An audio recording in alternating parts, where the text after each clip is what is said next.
From comic book heroes like Superman and Wonder Woman to the alien E.T., flying, one of the most enduring dreams of mankind, has been immortalized in film.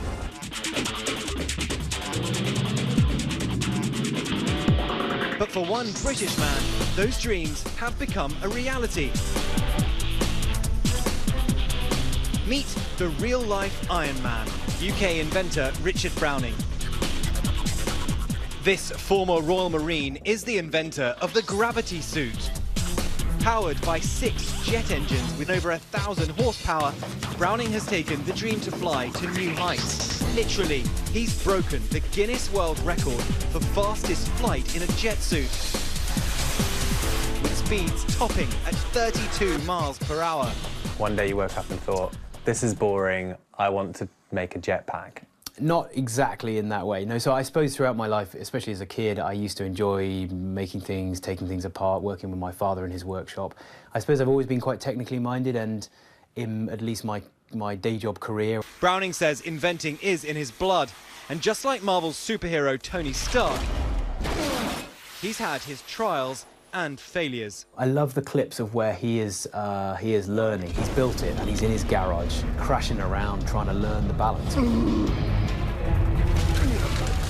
You know, 90% of things we tried didn't work, and when they didn't work, often that meant I would then fall over. Only a few feet off, you know, off the ground or whatever, but learning from failure has been the fuel that's driven our journey. Browning was impressed with how the physics of flight seems so true to life in the movie.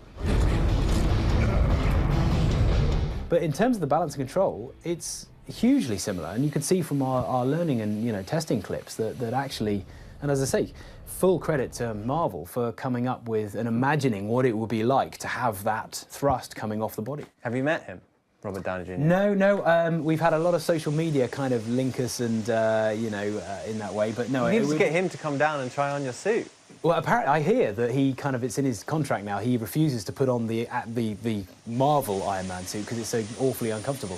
So you're probably good to judge. I don't know how... Robert, if you're watching, this is really comfortable. You're going to want to try it on. So tell me the journey in development. How did you get here?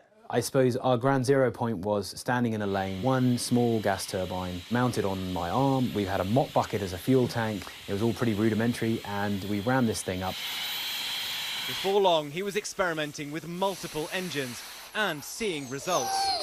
We went from 2 engines then to 4, and I really am now starting to jump around like I'm on the moon. You can see that's now a huge amount of thrust, and it's still not quite enough to get me and the equipment off the ground, but it's close. Now, the sky really is the limit. As high as a plane needs to go. Oh, as high as you like. I mean, I suppose after a while you'll become limited by the temperature the human body is going to be comfortable You'll pass at. out, but it'll keep going. Oh, completely, yeah. Brilliant. Absolutely. Well, don't go too high. No, we won't do that. And it's really, I suppose, limited by, can we transition to a point where a parachute would safely save you? That's a, you know, critical point that we need to solve. Should I be concerned that there's a skull and crossbones there? I got a chance to fire it up. And see if you can crush your arm into there. Although taking off is too dangerous for anyone not properly trained. He says his suit even caught the attention of the military. The military are very excited about this. We've got some military collaboration going on. We've got a search and rescue collaboration going on as well.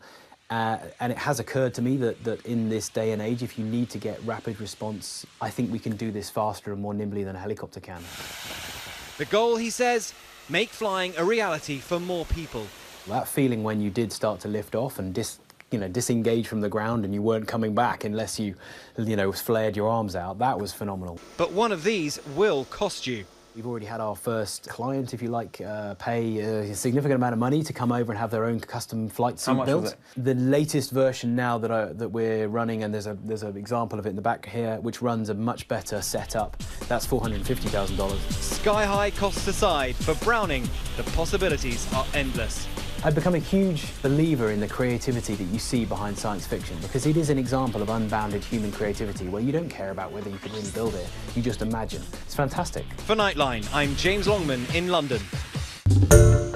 Hi everyone, George Stephanopoulos here. Thanks for checking out the ABC News YouTube channel. If you'd like to get more videos, show highlights, and watch live event coverage, click on the right over here to subscribe to our channel, and don't forget to download the ABC News app for breaking news alerts. Thanks for watching.